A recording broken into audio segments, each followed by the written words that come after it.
Shalom. Ini harusnya kita lebih rileks ya karena besok hari libur ya Bapak Ibu Saudara. Biasanya kalau ibadah sore ya, terus hari Minggu, terus besoknya ngebayangin pagi-pagi harus masuk kerja. Apalagi kalau di Jakarta ya, itu rasanya aduh besok udah kerja lagi. Tapi puji Tuhan ya besok libur, jadi hari ini kita mau ngalamin segala isi hati Tuhan. Nah untuk kebaktian ketiga ini saya beri judul The Power of Influence ya. Kuasa daripada dampak yang Tuhan taruh, yang Tuhan tanamkan. Jadi semua orang Kristen, semua orang percaya itu hidupnya mempunyai pengaruh.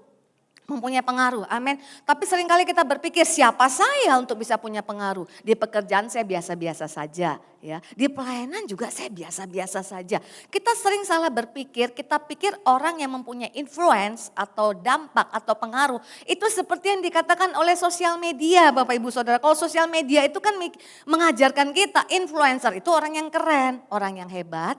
Ya, yang followersnya banyak itu influencer. Kalau yang biasa-biasa bukan gitu ya. Saya pernah pelayanan. Nah saya ini hamba Tuhan kan sudah umur ya saudara ya. Sosial media itu seperlunya saja gitu ya. Jadi nggak terlalu memikirkan kalau saya upload posting captionnya apa gitu. Nah suatu ketika saya pelayanan di sebuah kota di Surabaya. Pendetanya waktu ngajak makan bawa anaknya masih kecil.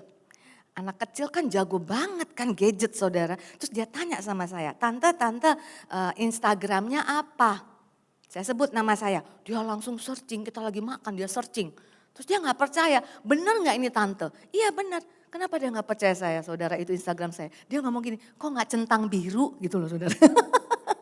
Jadi artinya itu yang diajarkan oleh media. Jadi orang yang centang biru ya, followersnya banyak, keren, masih muda. Terus kita pikir, saya sudah tua, saya sudah oma, saya sudah opa.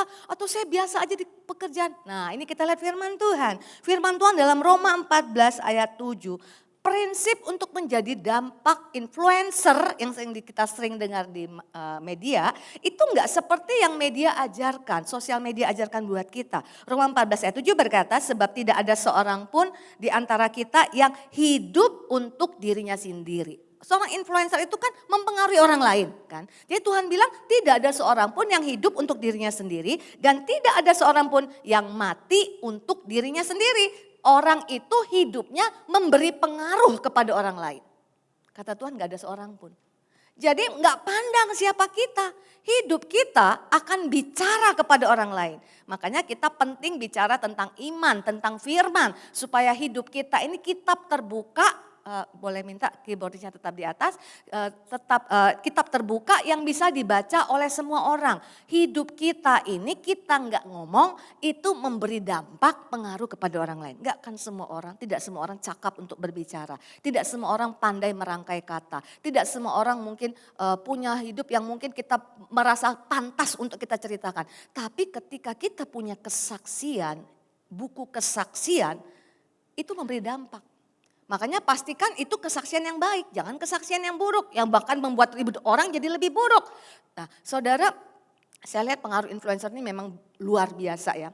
Di sini ada penggemar drakor enggak saudara ya, penggemar drakor. Kemarin saya dijemput oleh 2 orang anak muda penggemar drakor, kaget saya. Jadi belakangan ini saya penggemar drakor dari sejak dulu kala. Dari penggemar drakor kemudian beranjak menjadi penyuka budaya. Dari penyuka budaya sampai saya belajar bahasanya saudara. Saya belajar bahasa Korea sudah level terakhir nih saudara. Lagi ujian nih Rabu saya pulang Senin, Rabu saya ujian. Karena saya lihat kok budayanya bagus. Saya tertarik apa yang membuat orang Korea itu bisa menyebarkan Korean Wave sampai ke seluruh dunia. Bahkan even bukan hanya Asia sampai ke Amerika, Eropa. Itu rasanya ngefans banget. Nah belakangan ini ada sebuah drama Korea yang lagi ngetop namanya Lovely Runner. Ini anak-anak muda pasti banyak yang nonton nih ya. Jadi salah satu pemerannya itu bukan orang terkenal, maksudnya bukan artis terkenal.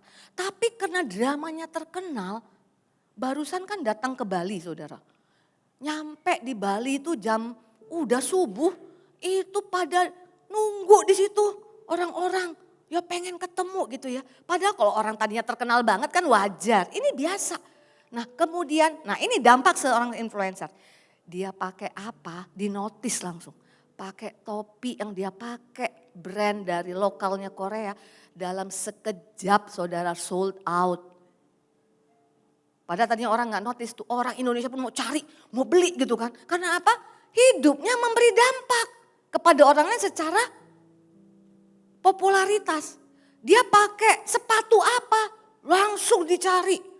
Nyebut wawancara radio, kamu katanya selalu pakai parfum yang berbeda ya setiap syuting. Kalau kemarin drama yang terkenal ini pakai parfum apa? Dia sebut nama parfumnya, sold out saudara. Makanya kita jadi pikir, oh harus orang yang keren gitu. No, kata Tuhan semua orang termasuk saudara dan saya akan memberi pengaruh. Nah makanya hari ini saya sengaja angkat hidup seseorang yang tidak ada kekuatan untuk memberi pengaruh seharusnya kalau secara kasat mata. Kita lihat ayatnya ya. Story dari seorang spiritual influencer. Jangan kasih dampak itu dari yang kasat mata saudara. Karena apa? Kalau saudara cari memberi dampak dari pengaruh karena saudara cantik atau ganteng, percayalah itu gak selama-lamanya ada dalam hidupmu saudara. Kalau engkau memberi pengaruh karena kehebatanmu, percayalah ada orang yang nanti akan menggantikanmu. Pada usia tertentu saudara hebat, ada usia pensiun kan saudara. Kita top, Marco top pun kata orang Medan saudara. Itu ada waktunya juga ada orang lain, tongkat estafet kan. Ada orang lain berikutnya, jangan dari situ. Tapi kalau yang namanya secara spiritual nggak ada matinya saudara. Nah kita lihat di sini Rut pasal 1 ayat 16. Tetapi kata Rut, ini POV-nya Rut. Point of view-nya Rut, sudut pandangnya Rut. Janganlah desak aku meninggalkan engkau. Siapa engkau ini saudara? Naomi. Jadi dia mau ikut siapa saudara? Naomi. Dan pulang dengan tidak mengikuti engkau. Sebab kemana engkau pergi? Siapa sih engkau ini? Naomi. Kemana Naomi pergi? Ke situ jugalah aku pergi. Dan di mana Naomi bermalam, disitulah juga aku bermalam. Pokoknya semua yang menyangkut Naomi dia mau ikut. Jadi sekarang saya bertanya, yang menjadi influencer Ruth atau Naomi? Naomi. Karena dia mau ikut Naomi. Dia bangsa Moab saudara. Naomi ini siapa? Janda, suami sudah tidak ada. Anak 2 sudah meninggal termasuk suaminya Ruth. Tapi dia mau ikut Naomi. Naomi ini ibu mertua. Saudara di mana-mana saya dengar saudara. Hubungan antara ibu mertua dengan mertua perempuan itu hubungan yang menantu perempuan itu hubungan yang misterius saudara. Jadi kalau sampai menantu itu loh saudara bangsa beda mau ikut berarti ada yang hebat nih. Kalau enggak mungkin lah saudara. Udah gak ada siapa-siapa miskin lagi kan kita tahu tuh Ruth itu waktu kembali ke Israel kan kerjanya mungut-mungut jelai saudara. Jadi artinya dia mengikut mertua yang bukan ada harta warisan. Bukan, kan sekarang ada itu yang film Thailand yang lagi terkenal, banyak anak muda nonton kan. Seorang cucu pengen mengharapkan warisan dari neneknya, mau berbaik-baik. Jadi ada modus kan. Ini nggak bisa ada modus ini saudara. Tapi semua yang menyangkut Naomi, dia mau ikut. Dia sudah ada ngomong Tuhan di sini? Belum. Dia baru ngomong, Naomi pokoknya aku mau ikut engkau. Kemudian dia lanjutkan, bangsamu lah bangsaku, bergerak. Karena Naomi bangsa Israel, mau pulang ke Israel. Baru dia bergerak keluar Naomi. Dari semua yang ada di diri Naomi dia mau ikut. Kemudian dia ngomong bangsamu pun jadi bangsaku. Ini berat, bangsa Moab bangsa penjajah. Gak mudah masuk ke negara orang yang dijajah. Amin saudara. Baru dia ngomong dan Allahmu lah Allahku. Ini penting saudara. Ini memberitakan kabar baik tanpa berkoar-koar. Ini memberitakan kabar baik Yesus Juru Selamat tanpa saudara berkoar-koar. Hidupmu, hidupku bicara bagi orang lain. Kok engkau berbeda? Dan saya percaya karena dia ngomong Allahmu lah Allahku. Di negeri Moab pun Naomi ini Allahnya beda. Kalau enggak beda enggak mungkin Ruth ngomong Allahmu Allahku. Berarti di Moab pun waktu mereka hijrah ke sana bersama keluarga, dia punya Allah yang beda. Bukan hanya bangsanya yang beda, Allahnya beda. Jadi artinya gini, kalau saudara seorang spiritual influencer di dalam Tuhan, hidupmu dibangun atas fondasi firman Tuhan. Itu yang membuat orang melihat ada sesuatu yang berbeda ketika kita dibentuk, diubahkan Tuhan. Amin. Kok ini orang beda ya? Kok ngalami tekanan seperti ini kok masih percaya sama Tuhan? Baru sampai akhirnya dia makan berkata, aku juga mau mengikut Allah seperti Allah yang kau sembah. Jadi artinya kalau Naomi seseorang yang miskin, sudah tua, dia pulang bukan mau menikah lagi saudara. Dia udah janda tua saudara, dia udah pengen pulang, ya udah pulang karena dengar di sana ada sesuatu yang baik, dia pulang begitu saja. Tapi ada orang yang mau ikut. Tanpa modus apapun saudara, karena apa? Influencer. Nah saya mau cerita, Seorang influencer dalam hidup saya baru-baru ini saudara, yang sangat mempengaruhi saya. Dia bukan orang hebat. Dia salah seorang pengerja saya di gereja saya, ibu muda, gak banyak bicara, pendiam, pelayanannya asyir. Setia sekali, hanya dia dalam keluarga itu yang datang ke gereja. Kalau kita Zoom karena mulai banyak online kan ini saudara, selalu hadir. Pelayanan enggak pernah terlambat.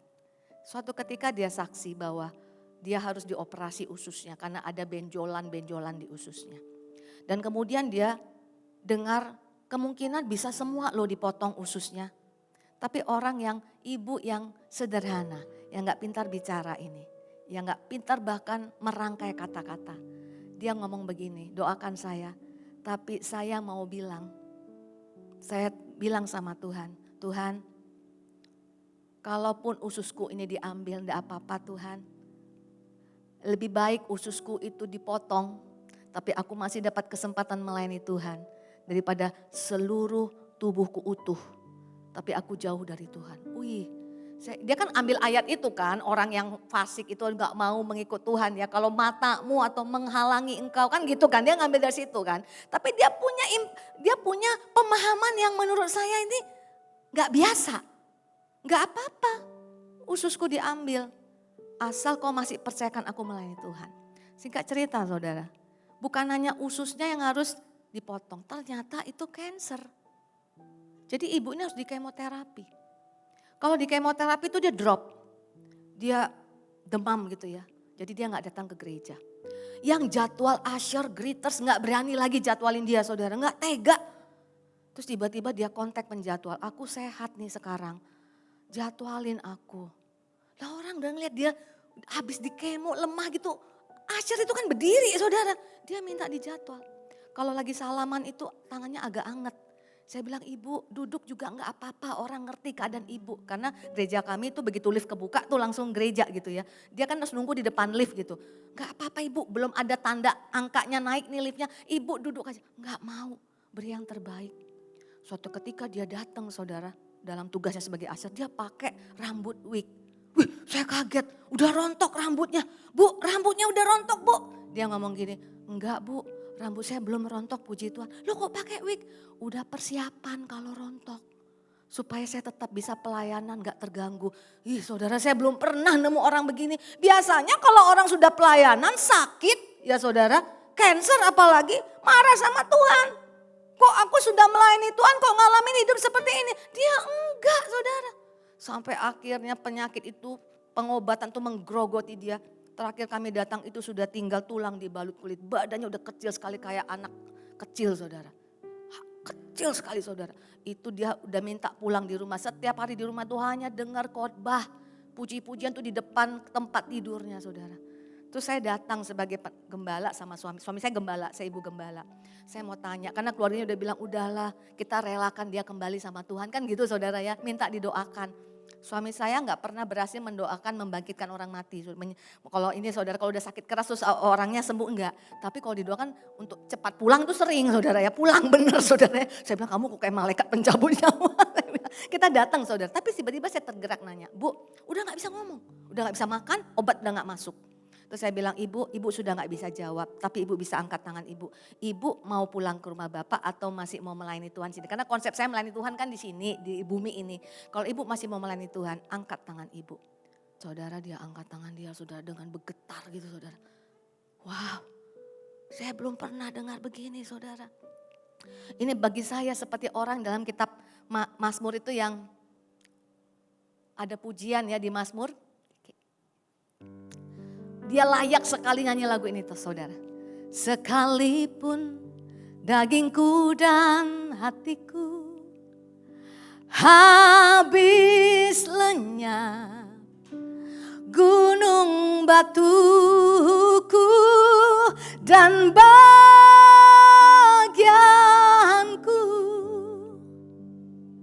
tetaplah Allah selama-lamanya.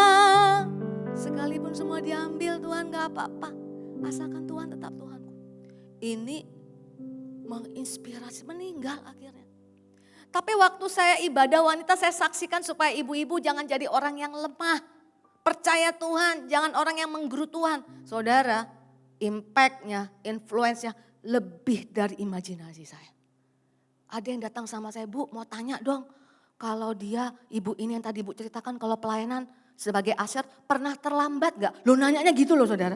Lo kenapa ibu nanya gitu? Saya mau ngomong sama semua asher saya yang suka terlambat. Itu ada orang yang sudah sakit, gak kecewa, malah tepat waktu. Barusan saya pelayanan ada seorang ibu yang bilang gini, nangis. Habis ibadah ketemu saya ngomong gini, saya punya anak autis Bu. Saya pikir dia akan sembuh, udah lama saya doakan. Ternyata dia tetap seperti itu. Tapi hari ini saya dengar ibu itu yang tidak pernah menyerah melayani Tuhan. Saya hari ini melihat kalau enggak gara-gara anak saya ini mungkin saya enggak jadi pelayan Tuhan sekarang. Saya berterima kasih atas seorang ibu yang bahkan tidak sembuh. Karena saudara enggak perlu engkau harus sembuh dulu buat jadi influencer. Amin. Elisa itu mujizatnya 2 kali lipat dari Elia. Saudara, Alkitab mencatat dia meninggal karena sakit. Ini enggak pernah dinotis. Elisa itu karena sakit loh meninggalnya. Tapi tulangnya dia ketika terkena dengan jenazah orang lain bisa membangkitkan orang mati.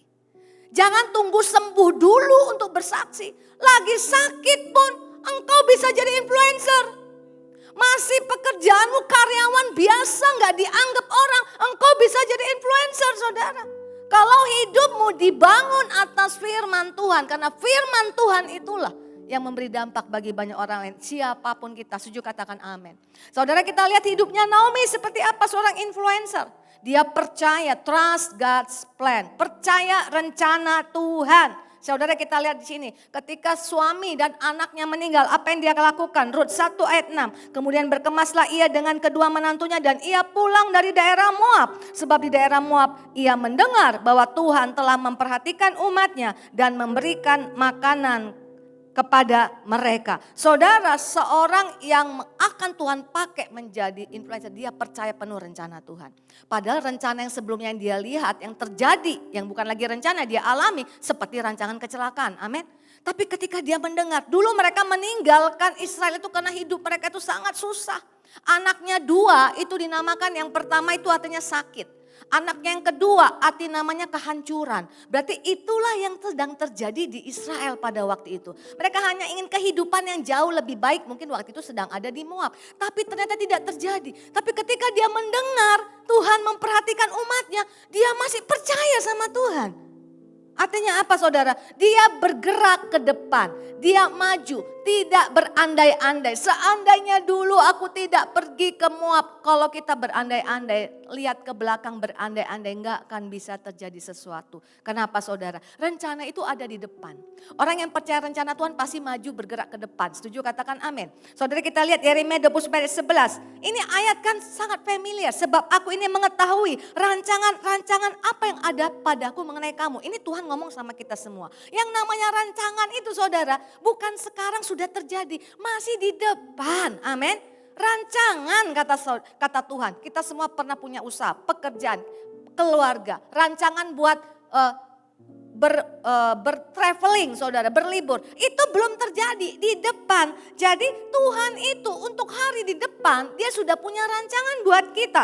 Rancangan kata Tuhan damai sejahtera dan bukan rancangan kecelakaan untuk memberikan kepadamu hari depan yang penuh harapan. Jadi seseorang yang mau menjadi seorang influencer, mempercayai rencana Tuhan, dia harus bergerak ke depan. Dia harus maju terus, dia harus hadapi. Walaupun sebesar apapun air matanya. Setuju katakan amin saudara. Ini ibu tadi yang sakit keras saudara. Dia tahu dia sakit, dia tahu dia belum sembuh. Tapi tidak pernah saya lihat dalam hidupnya dia mundur ke belakang. Orang yang mundur ke belakang itu kan mengeluh. Aduh seandainya seperti orang Israel, seandainya dulu tidak meninggalkan Mesir. Seandainya, kalau saja. Selalu bicara yang di belakang, penyesalan di belakang. Kalau saudara pernah melakukan kesalahan bertobat cukup, amin saudara. Habis itu apa yang saudara lakukan? Ayo bergerak ke depan, ayo maju, hadapi. Saudara ketika saya pelayanan saudara ya, saya nulis lagu saudara. Saudara udah sering dengar kesaksian mungkin kalau saudara hadir kalau setiap kali saya diundang di tempat ini. Itu kan gak mudah perjalanan hidup saya saudara. Lagu pertama terkenal ya saudara. Biasanya kalau kita langsung gitu, aku mau dipakai Tuhan, seneng kan saudara. Tapi waktu itu saya nggak melihat tanda-tanda bahwa lagu Indonesia Bagi Kemuliaan-Mu viral. Karena belum teknologi internet, nggak bisa dipantau. Nggak tahu kan belum ada YouTube, belum ada Instagram dan segala sesuatu. Saya nggak tahu saudara. Hanya tahu kalau bisa hadir di tempat itu. Nah saya nggak pernah hadir di KKR-KKR yang menyanyikan lagu itu. Saya baru tahu itu viral ketika waktu lagu saya itu album pertama direkam tahun 90, usia saya 23 tahun. Itu posisinya di nomor 4. Namanya kaset. Ini anak muda sini kenal kaset nggak ya? Bukan kaset ya, kaset ya saudara. Jadi kaset itu beda sama CD. Kalau CD mau track berapa gampang ya, mau track 10, mau track 50 tinggal pencet aja kan saudara. Kalau kaset beda. Jadi biasanya kalau orang meminta lagu andalan itu nomor 1, nomor 2. Karena gampang ditemukan. Tapi kalau lagu nomor 4, oh ini ada karya Julita Manik teman kita. Ayo kita denger yuk, track nomor 4 gitu kan. Nomor 4 di kaset. Di fast forward kan saudara. Kelewatan nomor 5. Mau balik kan? Dibalikin saudara. Ternyata nomor 3 gak jadi denger saudara ya. Jadi menurut saya gak percaya itu bisa dipakai. Tiba-tiba produsernya datang ke rumah saya sudah beberapa waktu. Terus ngomong gini, lagu albumnya sold out. Oh ya puji Tuhan. Dan saya gak merasa saya bagian dari itu saudara. Terus kami mau bikin lagi edisi berikutnya. Kalau zaman dulu sopan-sopan ngomong saudara. Kalau sekarang wih barbar saudara ya. Pakai aja suka-suka saudara gak ngomong ya saudara ya. Kemudian mau produksi lagi berikutnya. Minta izin gitu ya. Terus sekaligus ngomong, tapi lagu kamu yang nomor 4 kami mau pindahin ke nomor 1. Oh kok bisa? Baru di situ dia bersaksi, lagu ini jadi berkat di mana-mana. Saudara yang ngomong gini, aku mau cek, aku punya dulu kasetnya beli tahun 90, lagunya nomor 4. Mudah-mudahan aku punya yang nomor 1 ya. Kan gitu orang kan saya bilang, yang paling luar biasa kalau kamu punya album itu, laguku nomor 4. Berarti artinya apa? Itu proses yang kujalani. Ngikut Tuhan bukan karena berkat. Ngikut Tuhan karena percaya rencana Tuhan. Amin saudara. Nah tapi sesudah itu kan gak mudah. Semua yang lagu gak diterima. Semua lagu yang diberikan gak diterima. Loh panggilan Tuhan jadi hamba Tuhan memberkati lewat lagu. Tapi gak terjadi. Nah ini yang mau saya ceritakan sama saudara. Saya pun mau give up saudara. Saya pun mau berhenti saudara. Ya, apalagi orang lain kan kalau ngomong saudara ya. Lagu gak mungkin lah itu kebetulan aja gitu ya saudara. Tuhan sudah ngomong sama kita. Janji-janjinya, tapi karena gak terjadi, gak ada orang yang dukung selain kita. Itu membuat kita gak mau maju ke depan. Makanya tantangan maju ke depan tuh ada dari luar saudara ya. Dari luar, mau maju ke depan tantangannya lihat Rut pasal 1. Waktu masuk ke Bethlehem ayat 19. Dan berjalanlah keduanya sampai mereka tiba di Bethlehem. Akhirnya Rut ikut. Ketika mereka masuk ke Bethlehem, gemparlah seluruh kota itu. Bingung saya saudara, ini orang miskin ya saudara. Bisa membuat gempar sekota itu. Berarti waktu mereka meninggalkan Israel dan mereka kembali dengan keadaan seperti itu. Pasti itu sudah bahan pembicaraan di kota itu. Dan perempuan berkata, Naomi itu artinya menyenangkan ya. Dipenuh limpah berkat dari Tuhan. Kemudian orang-orang kayak gibahin gitu loh. Itu yang namanya Naomi gitu ya. Sampai akhirnya Naomi berkata, tapi ia berkata kepada mereka, janganlah sebutkan aku Naomi, sebutkanlah aku Mara, sebab yang Maha Kuasa telah melakukan banyak yang pahit kepadaku. Naomi artinya pleasant, menyenangkan, Mara artinya pahit. Seringkali omongan-omongan sekitar kita atau situasi kondisi itu bicara sama kita sehingga kita mau berhenti melangkah. Menyetujui apa yang orang katakan. Saya hari ini bilang, saudara saya juga mau lakukan seperti itu. Gak ada gunanya Tuhan tulis lagu, buat apa? Kalau tidak mau ada orang nyanyikan. Berikutnya padahal saya sudah nulis lagu bukan hanya di G mayor, sudah makin adalah kemampuan sedikit. Sudah di C mayor, D mayor, E mayor, enggak dianggap saudara. Enggak dianggap tanda petik ya saudara. Artinya saya sadar diri saya enggak pinter tulis lagu. Saudara jangan bayangkan saya seorang yang pintar tulis lagu. Bahkan waktu ada orang yang ambil pun saudara, orang lain yang rekam, 1, 2 itu enggak pernah dinyanyikan di ibadah. Dan akhirnya saya temukan dinyanyikan di mana. Karena lagu saya mellow semua saudara. Sampai ada orang yang bilang begini, aduh kalau lagu mellow gitu enggak bisa jadi berkat lagi di gereja Tuhan. Waduh saya saudara, gubrak saya saudara. Cuman bisa nulis lagu mellow, lagunya enggak bisa jadi berkat. Ternyata jadi berkatnya di mana saudara? Di rumah duka. Saking melownya saudara. Ada lagu saya judulnya Indah Pada Waktunya. Saya nggak tahu saudara tahu nggak lagu ini ya. D mayor. Ya mudah-mudahan keyboardisnya tahu ya. Ada waktu untuk berduka Dan ada waktu untuk bersuka. Sedih banget kan saudara? Tapi message-nya tuh di refrainnya. Meski kau nggak tahu apa yang terjadi padamu itu kenapa harus terjadi. Tapi Tuhan punya rencana atasmu. Di rumah duka saudara. Di buku lagunya tercantum itu saudara. Bahkan kalau kali hari-hari ini saya datang ke rumah duka ditembak untuk bikin penghiburan karena suami saya dan saya datang. Oh bapak khotbah ya, ibu mimpin pujian. Suka gitu ditembak saudara kalau datang walaupun bukan gereja kita saudara. Sudah panik dong, nyanyinya gimana? Sekarang kan enak, tinggal kasih tahu lagu apa semua buka HP kan. Saya klik dong, searching lagu Rumah Duka Kristen. Lagu saya bertengger di 3 link pertama saudara. Mau stop, kan Tuhan bilang jadi berkat. Saya nggak mau kok cuma jadi berkat di rumah duka. Maunya lagi seperti yang Tuhan kasih perlihatkan, jadi berkat bagi banyak orang. Tuhan ngomong gini, semua prinsip saya yang nggak benar Tuhan mau rontokkan. Kamu bilang gak ada yang mau dengar lagumu. Kamu tulis buat siapa Julita? Buat engkau Tuhan. Aku pasti dengar gak? Iya Tuhan karena itu buat engkau. Kalau cuman aku yang dengar kata Tuhan. Kamu gak mau tulis lagu buat aku. Nangis saya saudara. Nangis saya. Tujuan saya kan Tuhan. Hari ini saya bilang kepada Bapak Ibu Saudara di marketplace. Kau mungkin sekarang pekerjaan kau sering dimarahin. Gak pernah dipuji. Gak dianggap, kau mau menyerah, kau merasa gak ada gunanya. Hari ini Tuhan yang sama yang berkata kepadaku akan berkata juga kepadamu. Kalau engkau gak dianggap sama siapapun, tapi pekerjaan itu Tuhan percayakan kepadamu. Kau tahu bekerja itu artinya apa? Bekerja seperti untuk Tuhan dan bukan untuk manusia. Kau tidak mau mengerjakannya untuk aku. Saudara, kalau kita kerja untuk Tuhan, Tuhan itu bos kita, amin. Kalau saya menulis lagu untuk Tuhan, bos saya itu Tuhan. Yang kasih upah bukan manusia saudara, yang kasih upah siapa saudara? Tuhan. Yang kasih upah itu Tuhan. Bagian kita setia, percaya rencananya, kerjakan. Makanya saya hamba Tuhan yang mempercayai apa yang di depan hidup saya harus kerjakan dengan sekuat tenaga saya. Mau itu gak dipandang orang, kalau itu Tuhan percayakan dalam hidup saya, kerjakan sepenuh sekuat tenaga saya. Itu yang harus saudara hadapi. Kalau keluarga saya pernah mengalami persoalan dengan anak saya, karena anak saya itu tidak percaya bisa menyelesaikan skripsinya. Kita bilang bisa, dia gak percaya. Saya tergoda untuk berpikir, kenapa anak saya gak seperti anak orang lain. Stop. Apa yang ada di depanmu, kerjakan dengan sekuat tenagamu. Itu artinya percaya Tuhan punya rencana atas hidup kita. Amin saudara. Jadi maju terus. Dan kemudian yang kedua, dia bukan hanya percaya rencana Tuhan. Dia percaya caranya Tuhan. Jangan membatasi Tuhan dengan cara kita. Kita lihat dalam Rut pasal 1 ayat 21a. Dia hampir gak percaya dengan cara Tuhan bisa memulihkan dia. Dengan tangan yang penuh aku pergi. Tapi dengan tangan yang kosong Tuhan memulangkan aku. Dengan tangan yang kosong Tuhan memulangkan aku. Kalau tadi dari luar orang lain ngomong ya. Seperti waktu saya sampai jadi artis rohani orang. Aduh saudara saya gak bisa lagi. Orang sering ngomong saya lebay. Enggak lebay saudara, itu saya alami. Jadi artis rohani pun saudara, aduh saudara saya pernah diundang ibadah wanita.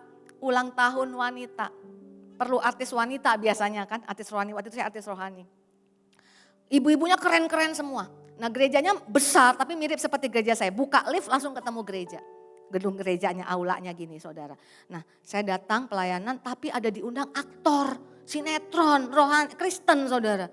Wow itu kan glowing sekali, aktor, sinetron, ganteng ya mau bersaksi. Saudara saya langsung seperti setitik debu saudara. Ke laut saudara saya. Waktu selesai ibadah, selesai semua pelayanan saudara. Ibu-ibu yang keren mau foto-foto di mimbar seperti ini saudara. Yang dipanggil cuma si aktor itu, saya gak dipanggil saudara. Saya mau keluar bu. Malu saya saudara. Mau keluar, liftnya antriannya banyak banget saudara. Jadi saya gak bisa keluar.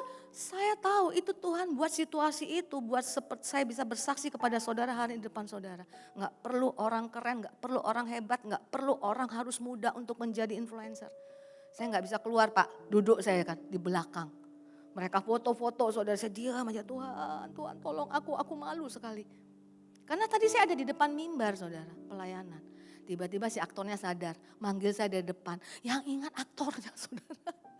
Ibu-ibunya enggak ingat, tapi di sini baik-baik Bu sama saya. Jadi artinya itu apa saudara? Kita akhirnya tantangannya dari dalam. Ya saya ini siapa? Kalau tadi kan orang luar. Tantangannya dari dalam. Saya ini siapa lah? Saya ini siapa? Nggak bisa dipakai. Oh kalau saudara sudah berpikir seperti oh siapalah anak saya sudah hancur nggak bisa jadi berkat. Kalau saudara sudah berpikir seperti itu. Biasanya kalau orang menganggap yang dalam hidupnya kecil. Dia tidak akan mempercayakannya kepada Tuhan. Kalau saudara menganggap yang di tangan saudara terlalu kecil. Saudara tidak akan percayakan itu sama Tuhan. Mengapa tidak ada di antara 5.000 laki-laki? Gak mungkin gak bawa bekal untuk dengerin khotbah Tuhan Yesus. Mereka bisa kok pindah kemana mereka ikut Tuhan Yesus. Gak mungkin gak bawa bekal. Kenapa tidak ada orang dewasa yang bilang saya punya roti. Saya punya ikan. Karena mereka lihat dibanding orang banyak itu logikanya bicara terlalu kecil. Beda dengan anak kecil. Bagi dia kalau itu diberikan ibunya itu sesuatu yang besar. Dia langsung angkat tangan. Aku punya 5 roti 2 ikan. Bangga lagi dia ngomongnya saudara. Dia gak pakai logika. Makanya Tuhan bilang, miliki hati seperti anak kecil. Apa yang Tuhan taruh itu dari Bapa, itu berharga. Amin saudara. Julita engkau cuma punya talenta 1, itu dariku, itu berharga. Bapak ibu saudara punya pekerjaan Tuhan percayakan, kecil sekalipun, itu berharga. Amin. Karena dia Bapa, dia punya rencana atas hidup kita. Makanya bagian kita saudara, kerjakan yang terbaik. Saudara dia bilang tangan kosong. Saudara tahu tangan kosong itu artinya apa? Dia kan miskin, berarti yang dibilang tangan kosong itu bukan harta. Dulu juga berangkat miskin, gak punya apa-apa. Berarti itu kan bicara suami dan 2 anak. Manusia, harta dia gak punya lagi tangan kosong. Padahal dia tangan kosong gak pulang saudara. Ada siapa yang bersama dia? Ruth. Waktu itu memang Ruth nobody. Tapi kemudian Ruth ini dipakai Tuhan, bahkan di Alkitab ada 4 pasal Ruth. Apakah Ruth tangan kosong? Ruth dari keturunannya lahir garis keturunan Tuhan Yesus. Apakah Ruth tangan kosong? No way. Makanya miliki saudara pengertian itu. Ibu yang tadi sakit kanker. Apakah tangan kosong itu? Enggak, tangan kosong itu saudara. Semua orang, debu sekalipun engkau dianggap orang. Kalau Tuhan ada dalam hidupmu saudara. Engkau itu adalah orang yang luar biasa. Memberi pengaruh. Bagian kita kerja keras, jadi ada 2. I do my best and God will do the rest. Dan percayalah bagian Tuhan itu yang paling besar saudara. Kita lihat di sini do your best, lihat ini. Saya percaya Ruth punya manner seperti ini pasti karena mertuanya. Ya, mertua yang membela keluarga, mertua yang menjadi tiang dalam keluarga. Saudara lihat bagaimana Ruth bekerja. Ruth 2 ayat 7. Beginilah ia datang ayat 7b. Dan terus sibuk dari pagi sampai sekarang dan seketika pun ia tidak berhenti. Dia mau menghidupi mertuanya. Hidup hanya ngambil jelai-jelai. Dari pagi sampai malam. Sibuk terus kerja. Apa yang dipercayakan kerjakan yang sebaiknya. Gak usah mimpi-mimpi yang saudara gak bisa kerjakan hari ini. Jangan itu yang menjadi fokusmu. Apa yang di depanmu kerjakan sekuat tenagamu. Saya mau kasih contoh ini saudara. Waktu itu saya berpikir mau punya album rohani. Tapi gak ada pintu yang terbuka buat saya. Gereja saya gereja kecil. Kemudian apa yang terjadi saudara? Itu orang-orang gak pada pintar nyanyi di gereja saya. Ya, jadi saya sebenarnya tidak punya visi menjadi penyanyi. Tapi karena saya kepengen jadi berkat buat anak-anak musik, ini anak-anak penyanyi. Saya belajar vokal. Jadi saya belajar vokal bukan supaya saya jadi artis rohani. Supaya saya bisa jadi berkat. Ngajar, jadi saya dapat ilmunya. Kemudian ilmunya saya ajarin. Itu saudara saya pernah hampir menyerah. Karena ada satu anak muda yang suaranya fals banget yang gak bisa diperbaiki. Setiap kali kita, aduh saudara dia itu butuh waktu 2 jam saudara. Apalagi kalau gitu kan kalau latihan vokal gitu kan saudara ya. Dia loh kok gak sama. Satu-satu, teng teng teng nah kayak gitu ngikutinnya saya bilang. Dibikin 3 nada. Loh saudara makin parah. Itu saya sampai doa sama Tuhan. Tuhan itu kan Sabtu saya gak dibayar. Saya volunteer nih Tuhan saya kepengen sekuat tenaga saya. Tapi kok gini hasilnya Tuhan. Jam 2 siang lagi loh itu. Jam pencobaan. Saya bilang Tuhan aku berdoa supaya besok dia gak datang. Gak mau ngajarin dia saudara. Capek saya saudara, 2 jam gak bener-bener saudara. Tapi dia paling rajin. Paling rajin, justru yang pinter gak rajin. Jadi saya kan kalau ngajar gini, kalau Sabtu ini yang ini gak datang. Sabtu depan gantian gak datang. Jadi saya harus ulang-ulang ngajar lagi. Bagi orang lain kan itu hal sepele kan. Tapi waktu saya mau stop, saya bilang aduh Tuhan gak kuat Tuhan. Kalau saya datang itu saudara ibaratnya kalau saya sudah nyatokin rambut saya lempeng kayak Katy Perry. Pulang saya ke Oprah Winfrey saudara. Aduh saudara saya udah gak tahan. Tuhan suruh kamu harus ajar terus. Ternyata saya jadi ngerti maknanya. Saya jadi berulang-ulang latihan vokal. Jadi yang ke-upgrade itu saya saudara. Kan saya harus berkali-kali kan ngasih contoh lagi. Yang ke-upgrade saya. Jadi waktu saya jadi penyanyi rohani itu saya berguna buat saya saudara. Paling enggak level kalau saya nyanyi itu 2 tingkat lah di bawah Mariah Carey saudara. Gara-gara ngajarin dia saudara. Nah tapi kan gak ada jalan terbuka. Tapi gak apa-apa. Yang bisa kamu lakukan saja. And God will do the rest. Gak bagi semua orang. Bagi orang yang percaya kepada rencana Tuhan dan cara Tuhan. Lihat saudara apa yang Tuhan lakukan. Waktu God will do the rest. Rut pasal 2 ayat 3. Pergilah ia lalu sampai di ladang dan memungut jelai di belakang penyabit-penyabit. Nah ini kan si Rut ini ya. Dia sampai begitunya membela mertuanya. Saya percaya ini ada habit yang ditransferkan. Kerja keras walaupun pekerjaan yang tidak berarti. Kebetulan, ini kata penting. Dalam bahasa aslinya dikatakan mikreh, kebetulan. Kenapa ini penting? Mikreh adalah kebetulan yang disengaja oleh surga. Kebetulan yang dirancang oleh surga. Kebetulan, berarti dia pindah-pindah ladang. Kebetulan hari itu ia berada di tanah milik Boas yang berasal dari kaum Elimelek. Singkat cerita kita tahu dia akan bertemu dengan Boas. Boas akan menikahi dia, bla bla bla bla. Dan Boas ini adalah seorang yang takut Tuhan, seorang yang berada kebetulan. Yang mengubahkan hidup Naomi dan Ruth. Kerjakan sampai terjadi mikreh. Kebetulan yang disengaja oleh surga. Saudara setia melakukan sampai suatu ketika dipertemukan dengan orang yang akan membuka jalan bagi saudara. Saudara saya hanya mengajar di gereja yang kecil, tim praise and worship yang kecil, lagi nggak berani lagi membayangkan hal-hal yang besar. Hanya setia saja kepada yang Tuhan percayakan. Tapi mikreh terjadi. Suatu ketika ada lomba cipta lagu rohani butuh juri. Ternyata penulis lagu itu yang perempuan gak banyak waktu itu. Saya dihubungi karena label rohani itu tahu bahwa saya penulis lagu rohani. Diundang, divideoin.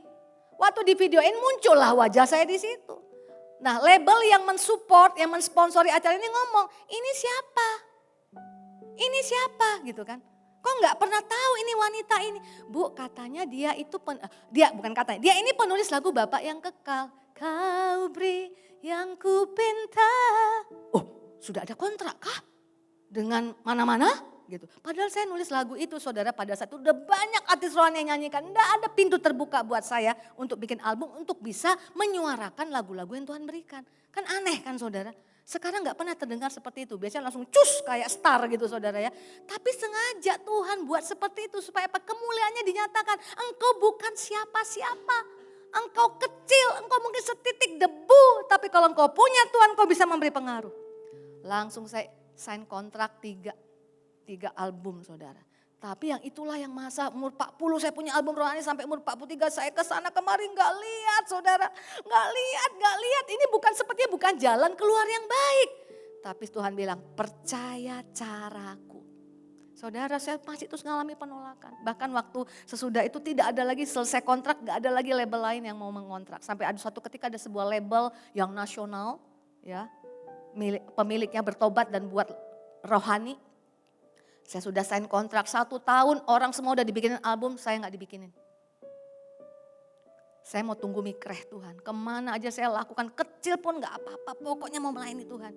Suatu ketika persekutuan doa, label produser itu pendetanya cancel Pak.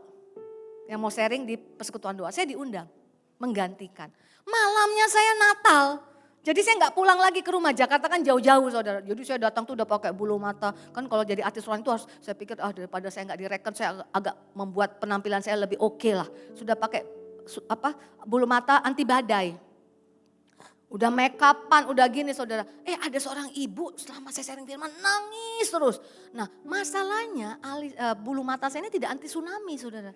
Hanya anti badai saja. Jadi saya gak berani lihat ibu itu saudara. Karena kalau dia lihat saya pasti nangis.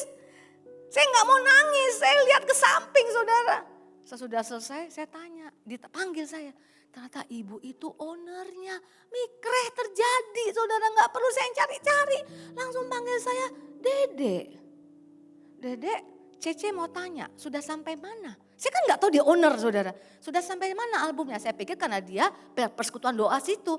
Langsung begitu saya belum ada apa-apa sih. Langsung panggil bawahnya, sini. Langsung kerjakan, harus langsung dikerjakan. Makanya ada album saya di situ saudara. Malamnya saya Natal saudara. Panitianya gak panggil saya pelayanan karena ada star yang datang saudara. Idol. Saya diingat waktu mau doa berkat Pak. Bayangkan saudara paginya ngalamin itu, malamnya saudara kayak roller coaster saudara. Suamiku bilang gini, kok kamu gak pulang aja sih? Kalau aku udah tinggalkan tempat itu dalam tempo sesingkat-singkatnya gitu kan saudara. Saya bilang karena aku mau percayakan kepada cara Tuhan. Saudara, nangis sebenarnya saya saudara. Mau doa berkat, jemaat separuh udah pulang, sudah door prize soalnya. Tinggal doa berkat, baru ingat saya masih ada di situ saudara. Coba kalau saudara ada posisi itu, bagaimana? Cara Tuhan kita gak mengerti. Tapi percayakan hidupmu kepada cara Tuhan. Supaya yang bagian ketiga terjadi. Trust God's plan, God's way, dan God's time. Amin. Rut 4 ayat 16, ini menurut saya ayat yang powerful sekali. Dan Naomi mengambil anak itu, akhirnya Rut menikah dengan Boaz, punya anak. Serta meletakkannya pada pangkuan Naomi. Dan dialah, Naomi lah yang mengasuhnya. Jadi anak ini, pernikahan Rut dan Boaz, anak pertamanya ini saudara, anak yang dilahirkan ini. Siapa yang mengasuh saudara? Naomi, oma, nenek. Yang ngasuh saudara. Dan dia ini siapa saudara-saudara, lihat dalam ayat 17. Pada Naomi telah lahir seorang anak laki-laki, lalu mereka menyebutkan namanya Obed. Berarti Naomi yang mengasuh Obed. Naomi pasti akan cerita, dulu lo oma lo di Moab susah, gak bisa membayangkan hidup ini bisa berubah. Kan sekarang jadi orang hebat dia saudara. Dia akan cerita, percayakan hidupmu kepada cara Tuhan, kepada rencana Tuhan, kepada waktu Tuhan. Gak ada namanya istilah terlambat. Percaya. Kemudian si Obed akan teruskan. Orang Israel kan punya tradisi meneruskan ke generasi berikutnya. Dia akan cerita sama siapa? Dia akan cerita sama Isai. Isai cerita sama siapa? Daud ini punya referensi nenek moyang yang sudah gagal total saudara. Bisa menjadi seorang yang luar biasa sampai tetangga-tetangganya memuji dia. Tetangga-tetangga yang tadinya gempar, Naomikah itu. Kemudian tetangga-tetangganya memuji dia. Sehingga seorang Daud bisa menulis lagu. Sekalipun aku dalam lembah bayang-bayang maut. Aku tidak takut bahaya. Karena Tuhan beserta aku. Hari ini saya pikir gak ada orang yang lebih mengerikan hidup dari Naomi. Saudara, saya gak menyesali rencana Tuhan. Hari ini saya berkata saya gak menyesali cara Tuhan. Saya gak menyesali waktu Tuhan kok sudah tua, Tuhan baru kau pakai aku. Sekarang saya mengerti itulah rencana Tuhan. Supaya orang-orang yang engkau layani mengerti. Tuhan gak butuh apapun untuk membuat engkau menjadi seorang yang influencer. Tuhan hanya butuh hati yang percaya. Amin. Rencana, percaya cara Tuhan, percaya waktu Tuhan. Kan kalau menurut tradisi dunia harusnya kan kalau memang diterima muda, saya pas muda lah kan saudara, pas glowing-glowingnya kan saudara. Kok udah tua gitu loh saudara. Ternyata saya jadi mengerti sekarang, memberi pengharapan bagi banyak orang, tidak ada yang mustahil bagi Tuhan. 20 tahun loh saudara saya diproses, ngeri saudara. Barusan saya bertemu dengan teman pelayanan saya, dia sendiri jadi saksi, benar waktu itu juga aku bingung. Kok di pelayanan kita lagu kamu ngetop gak pernah dinyanyikan. Dia sendiri yang ngomong, sekarang aku jadi ngerti rencana Tuhan. Orang-orang ngomong, dan saudara saya lihat Tuhan banyak pakai. Walaupun saya gak pernah ketemu orangnya. Dari lagu-lagu yang mengalir dalam hidup saya, saudara justru Tuhan pakai yang kecil yang gak pernah nyanyikan orang lain. Itu memberkati orang. Saya barusan pulang sesudah tahun lalu kan saya Paskah di sini. Menjelang akhir tahun saya pelayanan di sebuah, tahun 2023 di sebuah kota kecil di Sumatera. Pulang pelayanan. Ada seorang ibu muda yang mendatangi saya. Saya pikir mau foto, kan biasanya gitu saudara ya. Ternyata enggak, dia ngomong gini, ibu boleh enggak saya peluk ibu? Kenapa bu? Terima kasih ya bu, lagu ibu menyelamatkan saya. Kan langsung bayangan saya seperti bapak sayang anaknya, kau tetap Allah, bapak yang kekal gitu kan saudara. Bukan, judul lagu saya yang hampir mungkin gak pernah dinyanyikan, judulnya Di Batas Kekuatanku. Ibu ini 3 kali mau bunuh diri saudara, gak meninggal.